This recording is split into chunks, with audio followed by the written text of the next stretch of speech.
जय श्री राम, हर हर महादेव। आज बात करते हैं बांग्लादेश में हुई जो आकस्मिक हमको लगती है जो घटनाएं हुई हैं और आकस्मिक रूप से विस्फोटक सिचुएशन हुआ है। कुछ लोगों को लगता है कि सैन्य कार्रवाई करनी चाहिए, कुछ लोगों को लगता है कि कुछ और कार्रवाई होनी चाहिए। लेकिन यहाँ तीन महत्वपूर्ण बिंदु हैं। क्या भारत की सरकार तैयार नहीं थी? क्या भारत की सरकार पहले से तैयारी नहीं कर रखी थी? या भारत की सरकार अभी भी तैयारी नहीं कर रही है? मैं यहाँ पे एक चीज़ और बोलूँगा, जब से बांग्लादेश में चुनाव के अनाउंस हुए हैं तब से आप एक लगातार डिस्टर्बेंस की खबरें आ रही हैं। इसके दो ऑब्जेक्टिव हैं। आप ईरान में खामनेई का सुप्रीम लीडर के तौर पे डिक्लेयर होना और उसको कैसे बैठाया गया था वो पढ़िएगा। ये कैसे वहाँ का पहलवी खानदान था उसको कैसे यूएस ने हटाया, फिर खनमई को बैठाया। खनमई अब बर्डन बन चुका है उनके लिए, तो फिर उसको हटाने के लिए क्या क्या प्रयास किए जा रहे हैं। बांग्लादेश की यूनिस गवर्नमेंट जो एक सबको पता है जैसे ये पपेट गवर्नमेंट है जिसको लाया गया है, अब उसको ईरान टाइप सुप्रीम लीडर बनने की भूख है और अमेरिका का हित इसी में सधता है। अमेरिका वहाँ शासन करने नहीं आएगा। America controls the region, they don't rule. बोलते हैं ना, एक होता है इन्वेड, लूट एंड कंट्रोल। तो मुगल्स जो आए थे लूट करने आए थे, और जो ये करने आए थे ये ब्रिटिशर्स जो वेस्ट वाले हैं वो कंट्रोल करते हैं। तो उनको इस एरिया को कंट्रोल करना है, और एरिया को कंट्रोल करने का मतलब जो बिगेस्ट मार्केट है कंज्यूमर मार्केट भारत, उसको तरीके से घेर के अपने टर्म एंड कंडीशन पर निगोशिएटिंग टेबल पर लाना। लेकिन क्या भारत इसके लिए तैयार नहीं है? जी नहीं, भारत बुरी तरह तैयार है। आप एक बात देखिए, सिचुएशन मैं आपके सामने रखता हूँ, फिर सोचिएगा। 2015 भारत बांग्लादेश के बीच में लैंड बाउंड्री एग्रीमेंट नहीं हुई रहती तो सीमा पर तारबंदी की क्या स्थिति होती।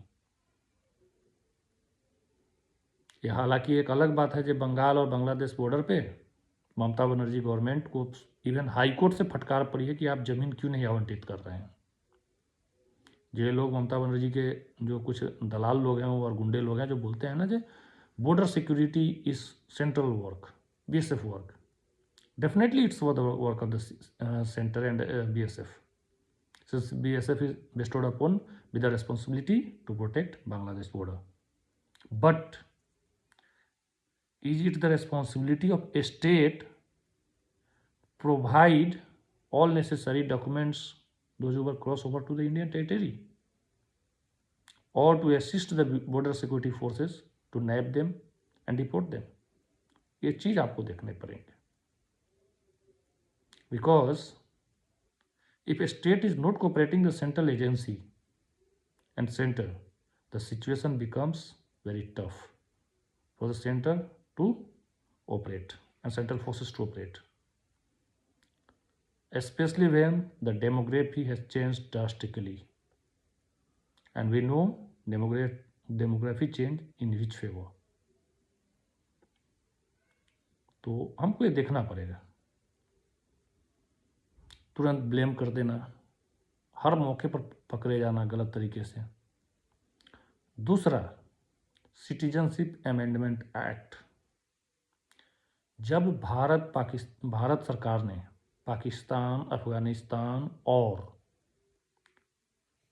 कौन सा देश, बांग्लादेश, इन तीन देश से आए हुए हिंदुओं के लिए, माइनॉरिटीज के लिए नागरिकता की व्यवस्था करी थी, कौन वो लोग थे जो भारत को अग्नि में झोंक रहे थे? क्या वो टीएमसी नहीं थी? क्या वो कांग्रेस नहीं थी? क्या वो डीएमके नहीं थी? क्या वो राजद नहीं थी? क्या समाजवादी पार्टी नहीं थी? क्या आम आदमी पार्टी नहीं थी? दिल्ली दंगा तो आपको याद ही है। उस दिल्ली दंगे में आम आदमी पार्टी के ही काउंसलर थे ताहिर हुसैन, जो आज भी जेल में है। समस्या क्या है? सरकार ने पहले एंटिसिपेट किया, प्रिपेयर किया और कार्रवाई करी। सीए के विरोध करने वाले आज संसद भवन में बोल रहे हैं कि भारत बांग्लादेश के लिए, हिंदुओं के लिए क्या कर रही है। और जब भारत की सरकार कर रही थी, नरेंद्र मोदी की सरकार कर रही थी, तो ये जनता को उकसाकर दंगा फसाद करवाने की कोशिश कर रहे थे। ये सोचने वाली बात है। और हम कितने जल्दी मूर्ख बन जाते हैं। जब हम मूर्ख बनते हैं तो मुझे यही लगता है कि शायद यही वजह था जब मुगल भी हमारे ऊपर शासन कर गए, हमें लूट गए, और अंग्रेज भी हमको कंट्रोल करते गए, और आज भी कंट्रोल कर रहे हैं एक तरीके से। यह चीज़ हमें देखना होगा। उसके बाद किस तरीके से शेख हसीना जी को बांग्लादेश से निकाला गया। और आपको याद होगा, एक कांग्रेस प्रायोजित पत्रकार, मैं पत्रकार का नाम नहीं लूँगा, जब शेख हसीना को सेफ हाउस में रखा गया था सुरक्षित, तब उसने स्टिंग किया था उसका लोकेशन लीक करने का। क्या ये भारत के संप्रभुता और भारत के साथ खिलवाड़ नहीं था? और आज एक हरियाली आंसू, और कुछ हमारे कट्टर झट्टर हिंदू बोलते हैं कि दो I don't like Priyanka Gandhi but I appreciate, this is the narrative. And Congress को याद रखिएगा, सरकार बनाने के लिए सिर्फ 150 सीट चाहिए। अब बीजेपी को अगर सरकार बनाना है तो मिनिमम 230 सीट चाहिए, मिनिमम। तब कोशिश है। और नरेंद्र मोदी को, आपको भी पता है कि कहाँ कहाँ से खतरा है। मैं फिजिकल की बात नहीं करता, राजनीतिक तौर पे। उसके बाद आज भी सिटीजनशिप अमेंडमेंट एक्ट जब बंगाल में लागू है, क्या टीएमसी सरकार अरंगे नहीं डाल रही है नागरिकों को नागरिकता देने के लिए? ऐसा क्या है, आप गौर करके देखिएगा। जब बांग्लादेशी मुस्लिम तुरंत भारत में इंक्लूड कर जाते हैं, उनको सारे डॉक्यूमेंट्स बन जाते हैं, हिंदुओं को दर दर भटकना पड़ता है। ये तो सोच, जो वैध हैं, जिनको भारत सरकार ने परमिशन दे रखा है, उनको दिक्कत होती है। और लास्ट नोट द लिस्ट, जो आजकल डिफेंस के एक्सपर्ट लोग बोल रहे हैं जब भारत मिलिट्री बिल्डअप कर रहा है एट चिकन नेक एरिया, जिनको उस एरिया में गए नहीं हैं, जिनको उस एरिया की जानकारी नहीं है, वो ट्विटर पर ज्ञान रेल रहे हैं, पॉडकास्ट में ज्ञान रेल रहे हैं। और दुर्भाग्य से, मैं बड़ा दुर्भाग्य से बोलता हूँ, इसमें कुछ सेना के भी पूर्व सैन्य अधिकारी भी पढ़ रहे हैं। पता नहीं पॉडकास्ट से उनको क्या मिल जाता है। Either they are chasing behind the fame, money, और I don't know, really I don't know what do they want to achieve, despite the uniform which they have served has given them enough, I say enough, gave them identity, honor and reason to live। तो वो चीज़ें थोड़ा सा दुख होता है। क्या जो मिलिट्री बिल्डअप हो रहा है आज से बिल्डअप हो रहा है? बस ये गौर कीजिएगा। हाँ, नरेंद्र मोदी सरकार है, स्पीड अप करती है। पहले जो कार्य 10 साल में होते थे, आज 2 साल में होते हैं। लेकिन ये कौन से क्षेत्र में नहीं हो रहा है? पूरे अरुणाचल वाला क्षेत्र है, LAC वाला क्षेत्र है।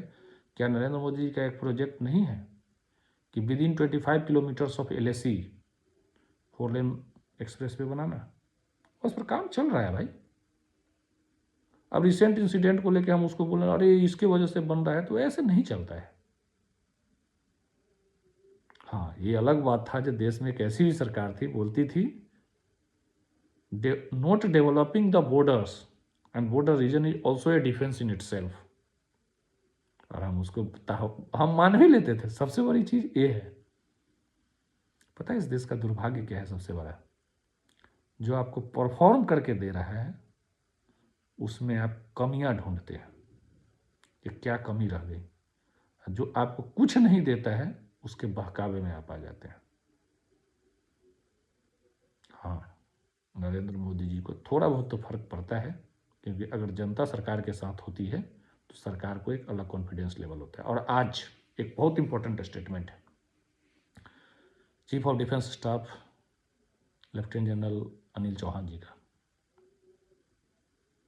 हमें काइनेटिक एक्शन के लिए भी तैयार रहना है, and we are preparing for kinetic action against terror. As we say, operation Sindoor is not at over, it is just at pause. While he has also indicated that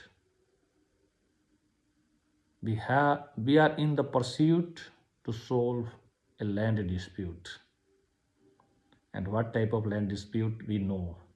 We know the unanimous call of Indian Parliament passed, resolution of Parliament, and that will be a long one. So in such case, country needs to be prepared for long overhaul. Instead of believing rumors, we have to believe our government of the day and our forces. If you don't want to believe our government, it's okay, but at least you should believe the armed forces, because in the last they are fighting the battle, and they are not fighting their battle, they are fighting your battle, then they are fighting for you. So I will say in the last that prepare yourself, brush up yourself, and then don't try to peep outside just out of curiosity. Jai Shri Ram, Mahadev.